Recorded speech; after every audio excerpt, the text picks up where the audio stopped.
आज 14 अप्रैल है और सबको पता है डॉक्टर B.R. अम्बेडकर जी की जयंती है आज। जैसे आज के माहौल में पढ़ना बहुत छोटी बात है बेटा, लेकिन उस जमाने में पढ़ना कितना टफ रहा होगा। और तब पढ़ना जब एक छोटे से बच्चे की माँ ये जानती हो कि जब मेरा बेटा स्कूल जाएगा तो इसको गालियां सुनने को मिलेंगी और बच्चे इसको मारपीट भी देंगे, और उसको क्या पता जात पात का। जैसे मुझे ऐसा फील होता है कि अंबेडकर जी ने जो सहा सो सहा, वो तो उनको बड़े होके पता चला कि मेरे साथ गलत हो रहा है, लेकिन उनकी माँ का जिगरा कितना बड़ा रहा होगा जिसको ये पता हो कि मेरा बेटा जाके वहां ह्यूमिलिएशन का शिकार होगा। तो कितना एक नॉर्मल माँ को भी डर लगता है अपने बेटा बेटी को भेजने में कि आज पहले दिन स्कूल जा रहा है, जबकि हमें पता है कि वहां टीचर्स हैं, ध्यान रखेंगे, प्यार से बैठाएंगे, बातचीत करेंगे, चाइल्ड सेंटर्ड अप्रोच है। उस जमाने में अंबेडकर जी की माँ ये जानती थी कि वहां जाके मेरे बेटे को बच्चे मारपीट भी कर सकते हैं, गाली गलौज करेंगे, दूर बैठाएंगे, यही एक्सपेक्टेड था। फिर भी देखो रोज स्कूल भेजती थी। उस बच्चे के साथ साथ उसके माँ बाप का संघर्ष भी कितना बड़ा था, जिन्होंने ये सब जानते हुए कि हमारे साथ कैसा व्यवहार करते हैं लोग, अपने बच्चे को उस व्यवहार में आगे किया। लेकिन बेटा कहते हैं ना कि भैया हिम्मत करोगे तो ही आगे बढ़ोगे। आज डॉक्टर B.R. अम्बेडकर से बड़ा इस धरती पर हमारे लिए इंडिया में कोई नाम ही नहीं है। जो हम रोज ये कहानियां पढ़ते हैं, कॉन्स्टिट्यूशन ऑफ इंडिया में आपको रोज पढ़ाती हूँ, तो इस तस्वीर में हमें ये दिख तो रहा है काले जो कोर्ट में खड़े हुए हैं चश्मा लगाए, कौन है ये? तो हम रोज जो इतनी सारी बातें सीख रहे हैं, इतनी सारी बातें जान रहे हैं, देश के बारे में, प्रधानमंत्री के बारे में, राष्ट्रपति के बारे में, विधानसभाएं, विधान परिषद, लोकसभा, राज्यसभा, क्या हमारे विशेष अधिकार सांसदों के, कैसे संसद की सदस्यता समाप्त होती है, कैसे समितियां काम करती हैं, लॉ मेकिंग प्रोसेस कैसे है, 2/3 का मतलब क्या, आधे से ज्यादा विधानसभाएं किन किन मामलों में हामी भरनी चाहिए, ये सब बातें बेटा इस किताब में लिखी हैं। और इस किताब का मतलब यहाँ है कॉन्स्टिट्यूशन ऑफ इंडिया, जिसका जनक कहलाते हैं डॉक्टर B.R. अम्बेडकर जी। तो इस देश में बेटा हम कुछ भी कह लें, सबसे बड़ा योगदान आज की जिंदगी को बराबरी पे जो देखने का सपना, बड़ा सपना देखा, वो डॉक्टर B.R. अम्बेडकर जी ने ही देखा था। और डॉक्टर B.R. अम्बेडकर क्योंकि खुद ग्रसित थे उस परेशानी से, जो लोगों ने इल ट्रीटमेंट किया, आर्टिकल 17 हम कितनी बार बातचीत करते हैं, अस्पृश्यता जिसे हम कहते हैं, छुआछूत, अनटचेबिलिटी, कि भाई इतना ज्यादा गलत व्यवहार इंसान का इंसान के प्रति, इसको उन्होंने आर्टिकल 17 में समानता के अधिकारों में, हमने 6 मौलिक अधिकार पहले पढ़े थे ना, 7वां तो बाद में आया था। तो अगर देखें कि फिर बाद में एक वहां से हटा दिया गया था, वो संपत्ति वाला, वो एक अलग कहानी है। क्योंकि आज अंबेडकर जी की जयंती है, तो आज हम अगर देखें तो समानता सबसे बड़ा टॉपिक था। और हम पढ़ने वाले लोग ये जानते हैं कि स्वतंत्रता बाद में ऐड किया गया। आर्टिकल अगर देखें पहले तो समानता की बात पहले है, आर्टिकल 14 से 18 समानता की बात करता है, चाहे वो कानून के सामने समानता हो, हमारे जन्म स्थान को लेकर समानता हो, हमारे लिंग को लेकर समानता हो। पहले समानता, पहले इक्वालिटी, देन स्वतंत्रता। स्वतंत्र होके क्या करोगे अगर समानता ही नहीं है? तो जेंडर के बेसिस पर, caste, creed, race, religion, birth place, इन सब के बेसिस पर हमें समानता देने का सबसे बड़ा जिस आदमी ने बीड़ा उठाया वो थे डॉक्टर B.R. अम्बेडकर। कितने पढ़े लिखे, कितने ज्ञानी आदमी। आज पढ़ना कितना आसान है, तब बेटा पढ़ने के लिए माहौल नहीं था, और उनके साथ तो कितना ही गलत व्यवहार था। तो उनके पेरेंट्स ने कितना बड़ा जिगरा दिखाया, जो अपने बेटे को ये जानते हुए कि इसको कितना ज्यादा ह्यूमिलिएशन का, कितना ज्यादा इल ट्रीटमेंट का सामना करना पड़ेगा इस बच्चे को, फिर भी उनकी माँ उनको भेजती रही। तो ये कुछ लोग होते हैं जो अलग हटके काम करते हैं। अगर आपके माँ आपको पता हो ना इतनी बड़ी एज में कि आप जहां पढ़ने जा रहे हो वहां आपकी जान को खतरा है, तो वो छुड़वा देंगे पढ़ाई। आप तो एक नॉर्मल से इंसान ही तो हैं, हम नॉर्मल ही तो हैं। सोचो उस टाइम पे, आज हमें दिखता है अम्बेडकर जी कितने बड़े, कितने काबिल, तब उनके माँ बाप ने पढ़ाई छुड़वाई नहीं।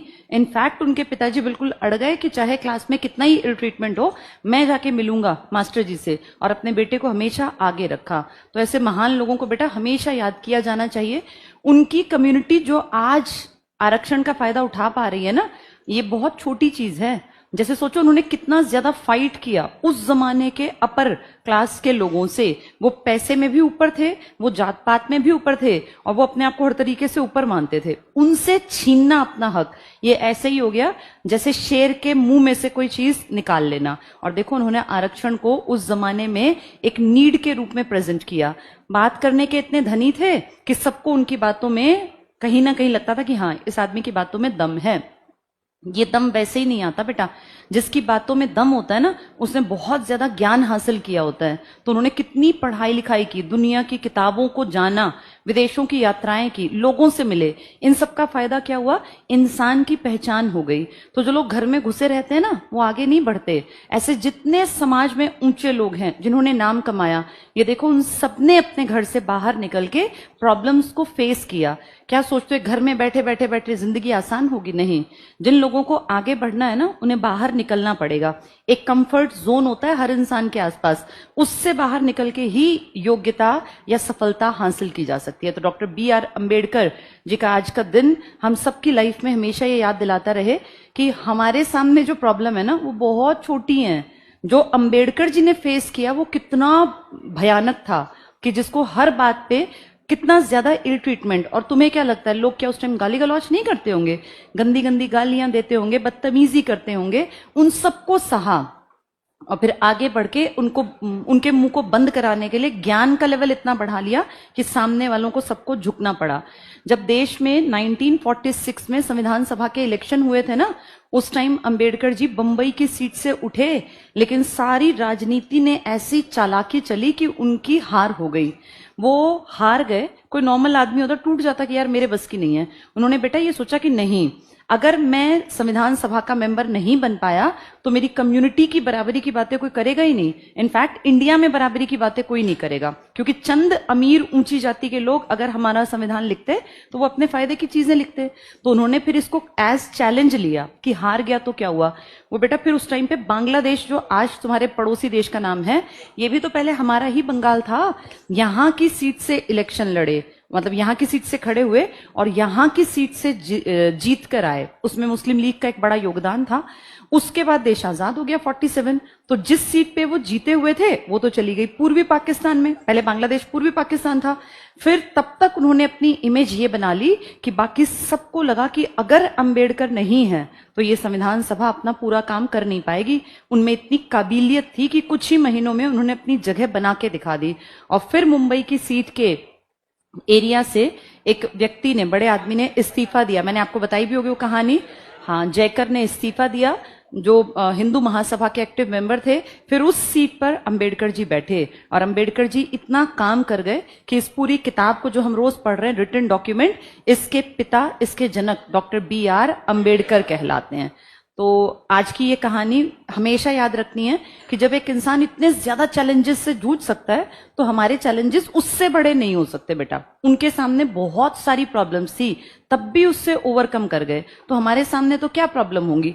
तुम्हारी उम्र में क्या प्रॉब्लम हो सकती है? किसी को फाइनेंशियल प्रॉब्लम हो सकती है, घर में पैसा ना हो, कम हो, दिक्कत हो। किसी के माँ बाप को दिक्कत हो सकती है, किसी का अपना खुद का रिश्ता बहुत अच्छा ना चल रहा हो अपने यार दोस्तों में। 3-4 दिक्कतें हैं बेटा, लेकिन ये सब बौनी है, बहुत छोटी हैं। अगर हम ये सोचें कि जिनकी प्रॉब्लम्स है ना, अगर अंबेडकर जी से कंपेयर करो तो बहुत थोड़ी प्रॉब्लम्स है और आपकी प्रॉब्लम्स से उबरा जा सकता है।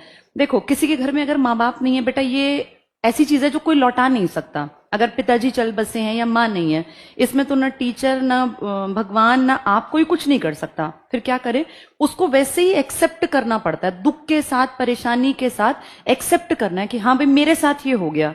अब नेक्स्ट स्टेप क्या? या तो हम रोते रोते रोते जीवन काट दें, या ये सोच के कि ठीक है ये हो गया, बहुत बुरा हुआ, लेकिन अब आगे का जीवन सुधारने के लिए मैं क्या करूं। और अब तुम लोग जवान हो, तुम्हारे माँ बाप जिसके हैं परिवार में, भगवान का शुक्रिया करके उनके बुढ़ापे के लिए काम करो कि यार उनका बुढ़ापा अच्छा निकले, मैं इतना काबिल बनूं, इतनी काबिल बनूं। नहीं है तो सोचो मेरा आगे का जीवन अच्छा निकले। सबसे पहले अपने आप को प्यार करो, अपने आप को बेहतर बनाओ। और फिर ये सोचो दुनिया में कितनी प्रॉब्लम्स हैं, तुम फिर भी बहुत लकी हो बेटा। अगर तुम्हारा बॉडी सिस्टम ठीक है ना, तुम्हें कोई किडनी की बीमारी नहीं है, हार्ट की प्रॉब्लम नहीं है, लिवर में कोई फंक्शनिंग में दिक्कत नहीं है, तो तुम वैसे ही बहुत ज्यादा ब्लेस्ड हो। अब पढ़ लिख के अपनी लाइफ को सेट और कर लो, फिर आगे की जिंदगी बेहतर बेहतरीन होगी।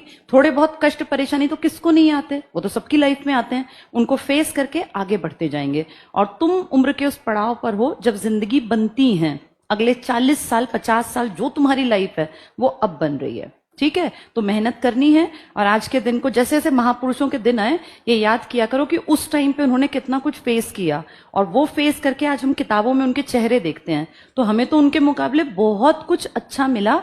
ये डेमोक्रेटिक कंट्री है, यहाँ फिर भी वैल्यू है वोट की। अभी हमारे हाथ में ताकत है सरकारें बनवाने की, तो अपनी बातों को हम रख सकते हैं। हम इस मामले में भी ब्लेस्ड हैं।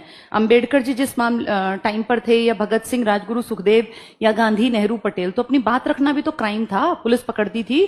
तो हम तो ब्लेस्ड हैं, बहुत कुछ हमें किया कराया मिल गया। अब अगला स्टेप ये है कि अपनी अपनी जिंदगियों को बेहतर बनाएं।